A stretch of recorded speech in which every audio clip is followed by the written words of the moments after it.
time for some real news that we have to get into this week. Where are we going first? Shane Gillis? We can. Let me just timestamp this. Haha. Okay. Seamless. Seamless, huh, folks? Isn't it good to have him back? I had the website up, so I wasn't on screen. Boy, it's so natural the way Craig does his job. You hardly notice he's doing it. Sorry, I don't have a jingle. So I wanted to... Ooh, shots fired. Dude, I love HACKRIDE. What a nasty boy. By the way, I heard some of this record he's making. It's great. Okay, and there's no need to slam him and then kiss his ass. Why do any of that? It's such a motherfucker sometimes.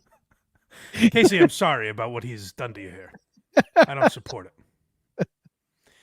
Let's get to Shane Gillis, shall we? Yep.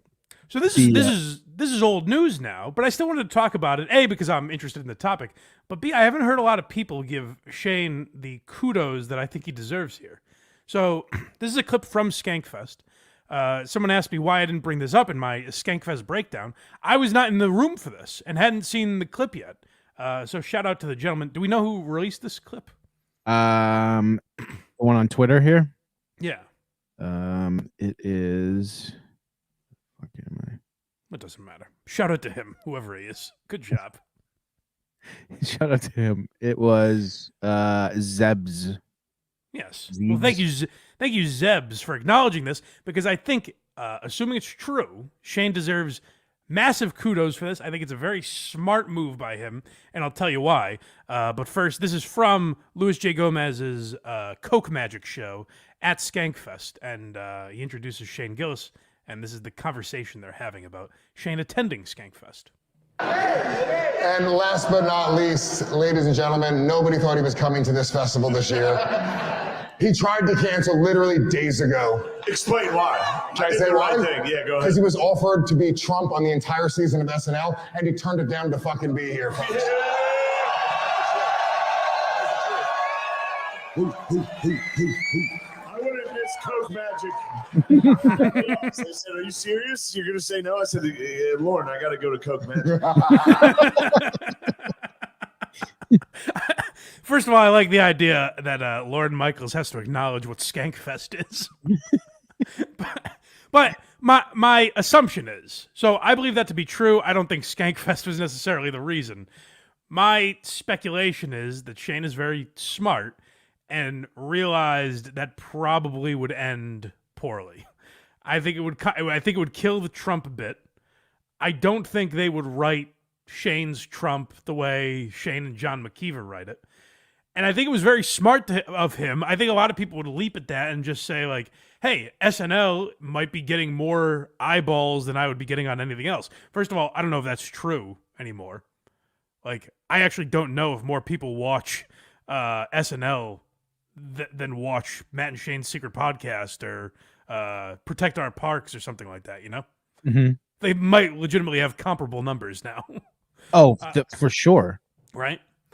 But also, like, just for persona purposes or whatever you want to call it, like, what SNL would write for Shane to do with Donald Trump, particularly over the next couple weeks, I don't think would match Shane's Trump energy. Now, you could argue, like, Shane can just tell them what to write. Maybe he's at that level now where if they really want him to be Trump on SNL, he has a little pull. But is it worth that fight? Like, I think that shows you the demise of SNL and the rise of a lot of the comics that we like. Like, if you look at the level that Shane's at now, I really think he's above SNL. So I thought it was pretty cool that he's at a place that he can turn them down now. And speaking of Trump on SNL, did you see that clip I sent you this morning? I did, yeah. So Alec Baldwin is back, not as himself. I mean, not as Trump. As himself. No, he's Brett Baer. I saw that and was just like, that is what he's coming out from hiding for?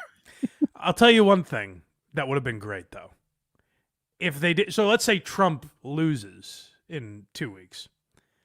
Shane singing Hallelujah as Donald Trump, the way they did it with Hillary, would have been great. If they had the self-deprecation to pull that off, I think that could have been very funny. because he always said he wanted to do that, so he should go do that. I just don't know if SNL is capable of mocking themselves in that way. You know what I mean? Like, Right. I just don't know if they have that anymore. It seems like a lot of the people that hated Shane when he got canceled. It seems like a lot of improv kids that don't like the same type of comedy that would be represented at say Skankfest. So I think it's very I appreciated the foresight of Shane to be like, probably a bad idea, not really worth it. Probably wasn't worth the money. I bet if the money was good, he would have. Maybe, but then it's like, what?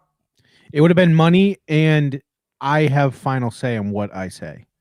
Well, it's a night. What's really nice to me about it is Shane. Like, there was this whole thing where SNL took the.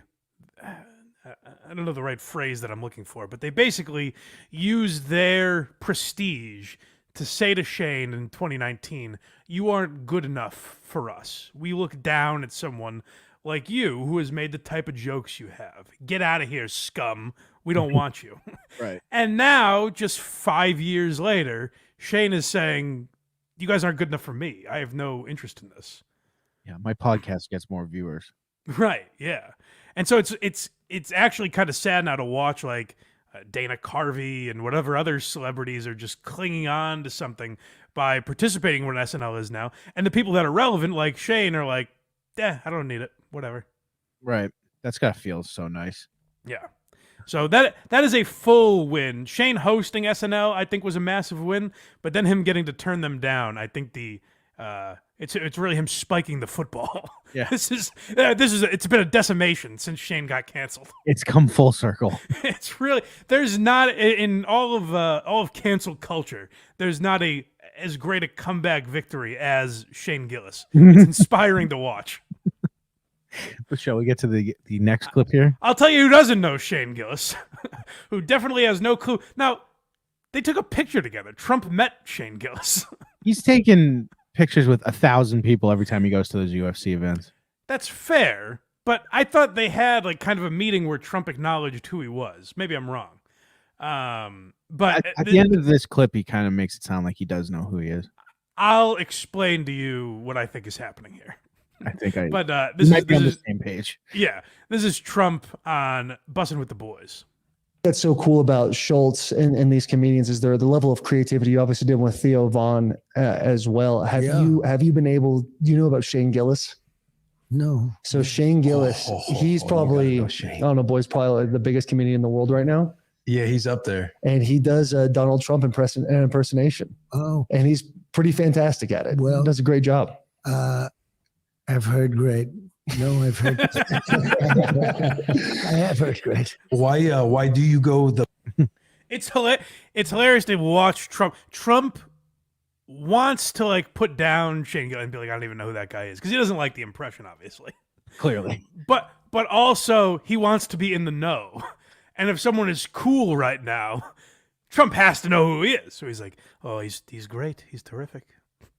Now, what Andrew Schultz said, we're going to talk about Andrew Schultz in a minute, but I guess Schultz said that when he interviewed Trump, he asked one of Trump's people about the Shane Gillis impression, and they said, yeah, don't bring that up. Maybe he doesn't like that.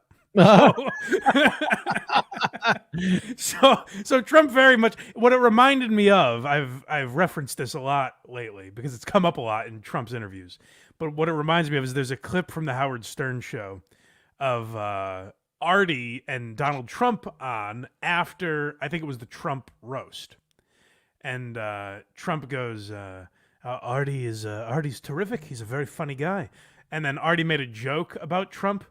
And then Trump goes, he bombed at the roast. He was terrible. No one found him funny. So I don't think Donald knows whether or not Shane is mocking him.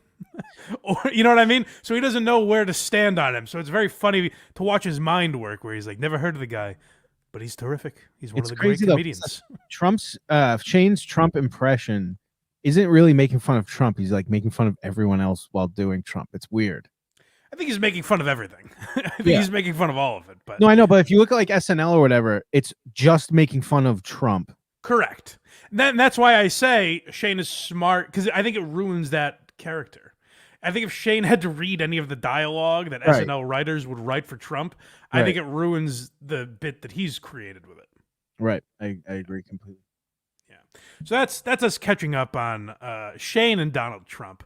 Go to blindmike.net for everything Blind Mike. Look at me. I did it. Kragers did it.